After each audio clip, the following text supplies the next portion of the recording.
ये कौन सा कानूनी तंत्र है, ये कौन सा विकास का मंत्र है? क्या हम अभी स्वतंत्र हैं या स्वतंत्रता आनी बाकी है? सभी साथियों को नमस्ते। दोस्तों, आज मैं आपके बीच एक अहम चर्चा करने के लिए आया हूँ। जैसा कि आपको पता है, 1 जुलाई से भारत के अंदर 3 नए कानून पास हो चुके हैं और लागू भी हो चुके हैं। आपको पता होगा, भारतीय न्याय संहिता, भारतीय सुरक्षा नागरिक संहिता और भारतीय साक्ष्य अधिनियम। तो आपको पता होगा, जो अभी 1 जुलाई से पहले जो भारत के अंदर कानून थे, वो कानून इंडियन पिनल कोड, जो अंग्रेजों ने भारत के लोगों को का दमन करने के लिए, भारत के लोगों को यातनाएं देने के लिए, ताकि वो लोग, भारत की जो जनता थी, अंग्रेजों के खिलाफ बगावत ना कर सके, विद्रोह ना कर सके। आपको पता होगा, जो भारत के अंदर पुलिस आई थी, वो 1857 की क्रांति के बाद आई थी। जब 1857 की क्रांति में अंग्रेजों को गाजर मूलियों की तरह हम भारतवासियों ने काट दिया था, तो इसके डर से जब क्राउन की सरकार यहाँ पर आती है, रानी का शासन आता है, तो उस रानी के शासन में यहाँ पर पुलिस आती है और पुलिस ऐसे ऐसे नए नए कानून बनाती है कि कहीं फिर से 1857 जैसी क्रांति ना हो जाए। तो 1860 में एक इंडियन पिनल कोड बनाया गया था और उस 1860 के कानून में, इंडियन पिनल कोड में, हम भारतीय के लिए ऐसे ऐसे प्रावधान करे गए थे कि हम ना तो इनके खिलाफ कोई क्रांति कर सकते, ना बगावत, ना विद्रोह, हम अंग्रेजी हुकूमत के खिलाफ बोल ना सके, ऐसे ऐसे उन्होंने प्रावधान करे गए थे। लेकिन अभी आज़ादी के 76 साल बाद हमारे देश के माननीय प्रधानमंत्री, हमारे देश के जो वर्तमान में जो सरकार है, उनको अब नजर आया कि ये जो कानून बनाए हुए हैं, ये अंग्रेजों के कानून हैं और ये कानून गलत हैं। ये जो कानून है, जो पहले 76 साल पहले से जो चले आ रहे हैं, आज़ादी हमको कहते हैं कि तथाकथित आज़ादी 15 अगस्त 1947 में मिल गई थी। 15 अगस्त 1947 के बाद आज हमारी सरकार को ये नजर आया है कि ये जो कानून है, ये अंग्रेजों के कानून है और ये कानून बदलने चाहिए। अब चिंतन करने का विषय यह है कि क्या इन कानूनों में क्या कुछ बदला है, बदला भी है या नहीं बदला। केवल नाम बदलने से कानून नहीं बदल जाते। अब मैं शराब के बोतल को बदल दूं और शराब उसके अंदर ऐसी की ऐसी रहे, तो ये थोड़ी है कि शराब चेंज हो जाएगी।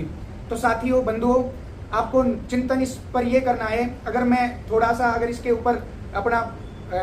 व्यक्तिगत अगर राय रखूं या अपने चिंतन से यदि मैं आप लोगों को बताऊं, ये लोग कहते हैं कि हमने अंग्रेजों का कानून बदल दिया, लेकिन आज भी जो कानूनों की बुनियाद है वही है, केवल प्रावधान बदल दिए गए हैं। शब्दों में हेर फेर कर अप्रत्यक्ष रूप से वही चीजें आप लोगों पर थोपी जा रही है। जैसा कि आप लोगों को पता होगा, जब भारत के अंदर अंग्रेज थे, अंग्रेजों ने एक कानून बनाया था, इंडियन पिनल कोड का जो सेक्शन था 124 है, सेडिशन, राजद्रोह। और राजद्रोह का मुकदमा उस व्यक्ति पर लगता था जो अंग्रेजी हुकूमत के खिलाफ जाकर बगावत करता था, अंग्रेजी हुकूमत के खिलाफ बोलता था, लिखता था, पर्चे बांटता था, या आज़ादी के लिए, अपने हकों के लिए और अपने जीवन को यापन करने के लिए जो अपने मौलिक अधिकारों के लिए लड़ता था, उनके ऊपर ये अंग्रेजी धाराएं लगाते थे। अब आप ये देखिए, इस 124 ए धारा की आपको सबसे पहले ये कहते हैं कि हमने ये धारा हटा दी है। ये धारा हटाई है या केवल शब्द बदल दिए गए हैं? आपको सबसे पहले जानिए कि 124 ए धारा क्या थी। 124 ए धारा कहती है, जो कोई व्यक्ति अपने बोले गए या लिखे गए शब्द या संकेतों के सहारे या किसी चित्र आदि के द्वारा भारत में बनाए गए कानूनों के माध्यम से बनाई गई सरकार के प्रति घृणा, अपमान पैदा करेगा या ऐसा करने की कोशिश करेगा या ऐसी गतिविधि या दुर्भावना जगाएगा, तो उसको आजीवन कारावास से लेकर 3 साल तक के कारावास का दोषी हो। साथियों, आजादी के 76 साल बाद भारत के अंदर ये राजद्रोह जैसा कानून चलता रहा और इस राजद्रोह के कानून की एक खूबसूरती आप देखिए, सेक्शन 124 है। भारत के अंदर जो अपने आप को अच्छी सरकार और अच्छे दिन लाने वाली सरकार के नाम से जो विख्यात है, 2014 के बाद भारत के अंदर 11,000 से ज्यादा मुकदमे इस धारा के अंतर्गत दर्ज हुए। 111,000 में से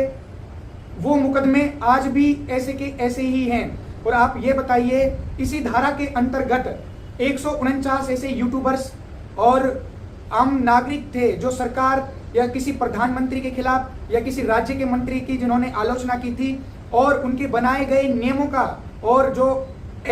न्यायिक थे और जो अननेचुरल थे जिन्होंने इनका विरोध किया, लगभग 149 लोगों पर ऐसा मुकदमा दायर किया गया। क्या ये देश स्वतंत्रता, हम अपने आप को कहने लगे हैं कि हम स्वतंत्र हैं, स्वतंत्रता आ चुकी है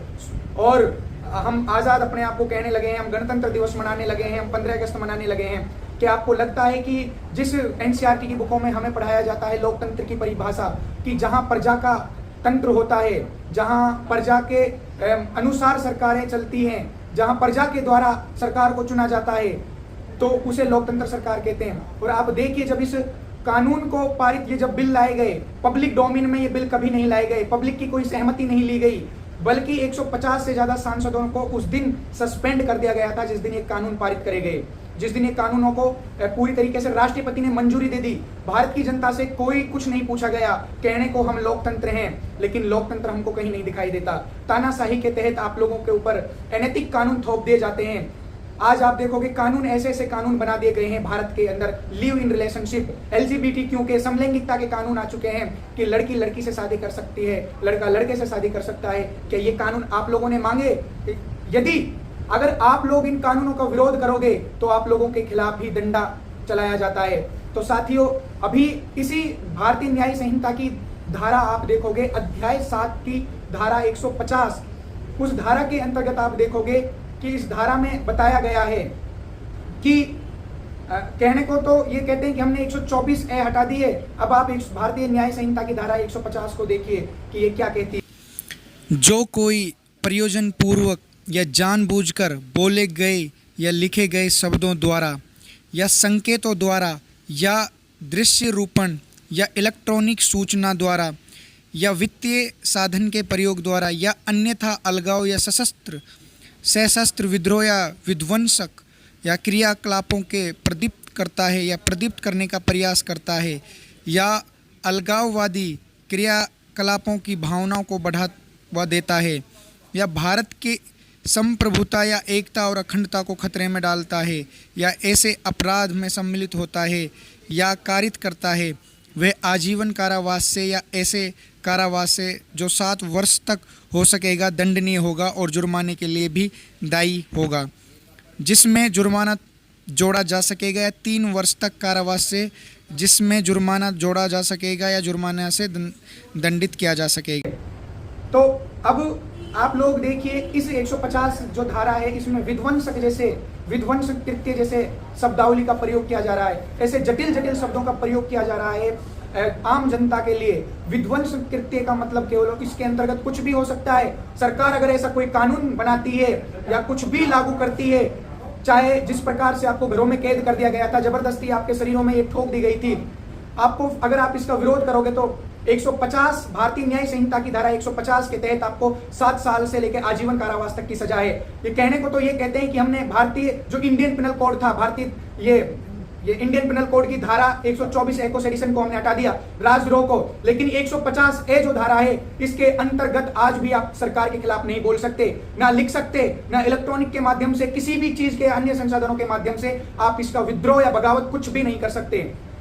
कि आज भी अगर जबरदस्ती आपके साथ कुछ भी करा जा सकता है, आपको कहीं पर भी गिरफ्तार करा जा सकता है, कुछ भी करा जा सकता है। और इसी कानून की खूबसूरती और देखिए, भारतीय न्याय संहिता में क्या कर दिया गया है कि पहले यदि पुलिस को संदेह होता तो वो किसी भी व्यक्ति को शक के दायरे में जब अरेस्ट करती थी तो 24 घंटे के अंतर्गत और रूल के अकॉर्डिंग, कानून के अंतर्गत उसको 24 घंटे के अंदर कोर्ट में पेश करना होता था मजिस्ट्रेट के सामने। लेकिन अब वही अगर पुलिस 15 दिन जो 24 घंटे तक पेश कर सकते थे शक के दायरे में, और जो 15 पुलिस के कोर्ट के माध्यम से पेश करने के बाद हिरासत में रखने के लिए मैक्सिमम 15 दिन का टाइम मिलता था, लेकिन अब वो 90 दिन का कर दिया गया है। अब आप ये देखिए, जिस